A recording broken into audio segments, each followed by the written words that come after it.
मुअज़्ज़ज़ नाज़रीन ग्रामी, मेरी तरफ से ज़ीएस टीवी देखने और सुनने वालों को अस्सलाम वालेकुम।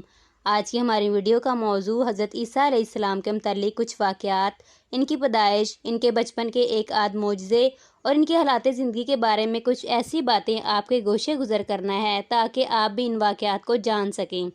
मगर ये सारी मालूमात हासिल करने के लिए हमारी वीडियो को एंड तक लाजमी देखिएगा, और अगर आपने अभी तक हमारे चैनल ज़ीएस टीवी को सब्सक्राइब नहीं किया तो जल्दी से सब्सक्राइब करें और बेल आइकन को भी दबाएं ताकि हमारी आने वाली हर दिलचस्प, हैरानकुन और मालूमाती वीडियो बआसानी आप तक पहुंच सके। हज़रत ईसा अलैहिस्सलाम बिन बाप के पैदा होने वाले पहले और आखिरी नबी अलैहिस्सलाम हैं।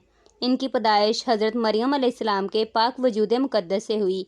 आप अलैहिस्सलाम की पैदाइश लोगों के लिए एक मुअम्मा बनी हुई है कि आखिर आप अलैहिस्सलाम बिन बाप के क्यों पैदा हुए, मगर इस राज का इल्म तो महज हमारे बनाने वाले के पास ही है कि आखिर इस पैदाइश का मकसद क्या था।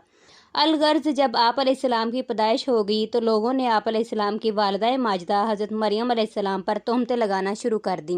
अल्लाह ताला ने आप अलैहिस्सलाम को बेशुमार मोजज़ात से नवाजा ताकि अहले ईमान और शऊर रखने वाले लोग आप अलैहिस्सलाम पर ईमान ला सकें और आप अलैहिस्सलाम की अताअत करें।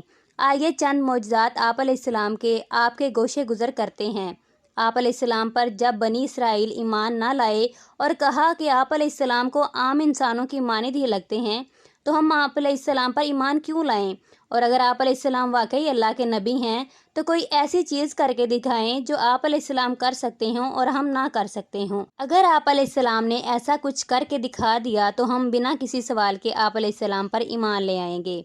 तो आप अलैहिस्सलाम ने मिट्टी से एक परिंदा बनाया और जैसे ही इसमें फूंक मारी तो इसमें जान आ गई और वो असली परिंदे की तरह उड़ने लगा, जिसे देखकर काफ़ी काफिर मुसलमान हो गए। मगर कुछ नादान लोग कहने लगे कि आप अलैहिस्सलाम जादूगर हैं।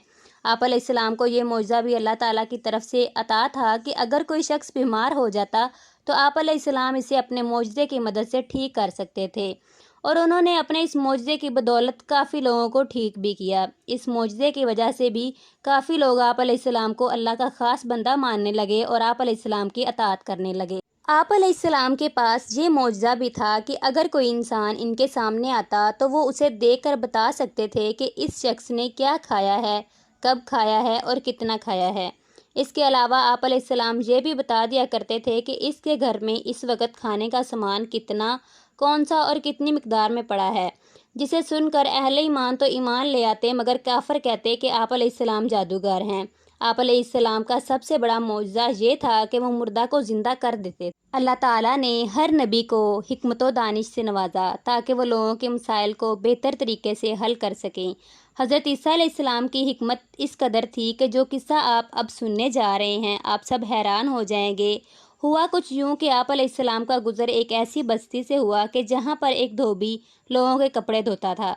वो लोगों की चुगली करता, गीबत करता, इनके कपड़ों में रद्दो बदल करता और इनको कपड़ों से जो भी पैसे या सामान निकलता इनको खुद ही खा जाता और लोगों को वापस ना करता। जब आप अलैहिस्सलाम का गुज़र इस बस्ती से हुआ तो बस्ती के लोगों ने इस धोबी की शिकायत की और आप अलैहिस्सलाम से फरमाया कि आप बद्दुआ करें कि ये धोबी मर जाए और ये फितना टल जाए। मगर आप अलैहिस्सलाम ने फरमाया कि अल्लाह के नबी अलैहिस्सलाम किसी को बद्दुआ नहीं देते, हाँ मगर मैं इसकी भलाई की दुआ ज़रूर करता हूँ। ये धोबी इस दिन धोबी घाट पर गया तो बस्ती के लोग बद्दुआ करने लगे कि या अल्लाह वो धोबी आज मर जाए, मगर बस्ती में वापस ना आए। अब इस धोबी के साथ क्या होता है कि जब ये कपड़े धो रहा होता है तो इसके पास एक फ़कीर आता है जो भूखा होता है और कहता है कि अल्लाह के नाम पर मुझे कुछ दे दो, मैं भूखा हूँ। ये धोबी दिल ही दिल में सोचता है कि मैंने आज तक बेशुमार गुनाह किए हैं, क्यों ना मैं आज कोई नेकी का काम ही कर लूँ। चुनाचा वो अपनी दोनों रोटियां इस फ़कीर को दे देता है। फ़कीर वो रोटियां लेता है और इस धोबी को दुआ देता है कि तुम पर आने वाली हर मुसीबत टल जाए। अपना ये काम करके वो फारिग होता है और बस्ती में पहुंचता है तो लोग इसे देखकर बहुत हैरान होते हैं, क्यों ना कि वो तो सुबह से बद्दुआएं कर रहे थे कि ये धोबी मर जाए। ये लोग हज़रत ईसा अलैहिस्सलाम के पास गए और कहा कि हमने तो लाख बद्दुआएं की मगर ये फिर भी कैसे ज़िंदा बच गया। तो हज़रत ईसा अलैहिस्सलाम ने फरमाया चलो ये बात उस धोबी से जाकर ही पूछते हैं। सब लोग इस धोबी के पास गए तो आप अलैहिस्सलाम ने इस धोबी से सवाल किया कि क्या तुमने आज कोई नेकी का काम किया है। तो इसने बताया हाँ, मैंने एक भूखे फ़कीर को 2 रोटियां दी ताकि उसकी भूख मिट जाए اور اس فقیر نے روٹیوں کے بدلے میں مجھے دعا دی کہ اللہ تعالیٰ تم پر آنے والی ہر مصیبت کو ٹال دے۔ پھر آپ علیہ السلام کو اللہ تعالیٰ کی طرف سے وحی کا نزول ہوا جس میں لکھا تھا کہ اس دھوبی کو حکم دو کہ یہ اپنی گڈھڑی کھولے۔ آپ علیہ السلام نے دھوبی کو گڈھڑی کھولنے کا بولا تو اس میں ایک سانپ تھا، مگر حیرت والی بات تو یہ تھی کہ اس سانپ کا منہ سلا ہوا تھا۔ تو آپ علیہ السلام نے سانپ کو بولنے کا حکم دیا کہ اس کا منہ کیوں سلا ہوا ہے۔ چنانچہ اس سانپ نے بتایا کہ مجھے دھوبی کو کاٹنے کا حکم ملا تھا، مگر جب اس نے فقیر کی مدد کی تو فرشتوں نے میرا منہ سی دیا تاکہ میں اس کو کاٹ نہ سکوں۔ یہ سن کر بستی کے سب لوگ حیران رہ گئے تو آپ علیہ السلام نے اس دھوبی سے فرمایا کہ تم نے لوگوں کو بہت تنگ کیا ہے، فوراً ان سے معافی مانگو اور نیکی کے اس عمل کو جاری رکھو تاکہ اللہ تعالیٰ کی رحمت ہمیشہ تم پر جاری رہے اور تم ان حادثات سے بچ سکو۔ ایک دفعہ آپ علیہ السلام کا لشکر کسی جگہ سے گزر رہا تھا کہ آپ علیہ السلام کے لشکر کے لوگوں کو بھوک نے ستایا تو ان لوگوں نے آپ علیہ السلام سے کہا کہ کیا آپ علیہ السلام کا رب اتنا عظیم ہے کہ ہمارے لیے آسمان سے دسترخوان اتارے؟ تو آپ علیہ السلام نے فرمایا میرا رب بہت مہربان اور رحیم ہے، یہ کام اس کے لیے کوئی مشکل نہیں۔ ہاں البتہ اگر یہ کھانا دیکھ کر اور کھا کر بھی تم لوگوں میں سے کسی نے اس کی قدرت پر شک کیا تو بدترین سزا کے لیے تیار رہنا۔ چنانچہ اللہ تعالیٰ کی طرف سے اس لشکر کے لیے ایک عظیم الشان دسترخوان اترا اور اس سارے لشکر نے خوب جی بھر کر کھانا کھایا اور اللہ تعالیٰ کی نعمتوں کا شکر ادا کیا اور ان کا ایمان اللہ تعالیٰ پر اور زیادہ مضبوط ہو گیا۔ مگر ان میں سے ایک نے کہا کہ حضرت عیسیٰ علیہ السلام نے جادو کی مدد سے کھانا طلب کیا ہے۔ اس شخص نے کفر کیا اور اللہ تعالیٰ کی طرف سے فوراً اس کی موت ہو گئی۔ آپ علیہ السلام کے معجزات اور حکمت و دانائی کو دیکھ کر کافی لوگ ایمان لے آئے۔ ان لوگوں کی تعداد دن بدن بڑھنے لگی تو بنی اسرائیل کے تمام سردار اس بات کی وجہ سے پریشان ہونے لگے کہ حضرت عیسیٰ علیہ السلام کی وجہ سے لوگ ان سرداروں کی باتوں کو اب نہیں مانتے اور حضرت عیسیٰ علیہ السلام کی اطاعت کرنے لگے ہیں، اور اگر یہ لوگ اسی طرح حضرت عیسیٰ علیہ السلام کی اطاعت کرتے رہے تو وہ دن دور نہیں جب ان کی یہ کفر و شر کی حکومت ختم ہو جائے گی اور لوگ ان کو قتل کر دیں گے۔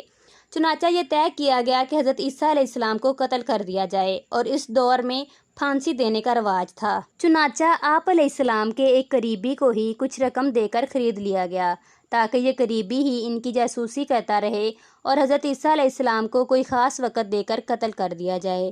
چنانچہ یہ شخص لالچ میں پڑ گیا اور آپ علیہ السلام کی پل پل کی خبر بنی اسرائیل کے سرداروں کو دینے لگا، اور پھر وہ وقت بھی آ گیا جب آپ علیہ السلام کو پھانسی پر لٹکایا جانا تھا، مگر اللہ تعالیٰ کی طرف سے ایک زبردست آندھی چلی اور وہ شخص جو آپ علیہ السلام کی جاسوسی کرتا تھا اس کی شکل اللہ تعالیٰ کی طرف سے حضرت عیسیٰ علیہ السلام جیسی بنا دی گئی۔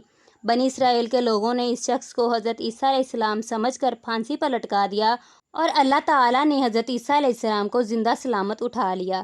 قیامت کے قریب حضرت عیسیٰ علیہ السلام کا دوبارہ نزول ہوگا اور یہ دجال اور یاجوج ماجوج کو ختم کریں گے اور اس فتنے سے لوگوں کو بچائیں گے، اور وہ لوگ جو دجال اور یاجوج ماجوج کی وجہ سے کفر کا شکار ہوں گے ان کو اللہ تعالیٰ کا پیغام دیں گے اور ان کو دوبارہ اللہ تعالیٰ کی اطاعت کرنے کا حکم دیں گے اور پوری دنیا میں اسلام کا پھر سے بول بالا کریں گے۔ امید ہے ہماری آج کی ویڈیو آپ کو پسند آئی ہوگی اور آپ نے اس ویڈیو سے حضرت عیسیٰ علیہ السلام کی زندگی، ان کی پیدائش، ان کے نزول اور ان کی حکمت و دانش کے متعلق کافی معلومات بھی حاصل کی ہوں گی۔ آخر میں ایک بار پھر آپ سے گزارش ہے کہ ہمارے چینل GS TV کو سبسکرائب کریں اور ہماری ویڈیوز کو لائک، کمنٹ اور شیئر ضرور کیجیے گا۔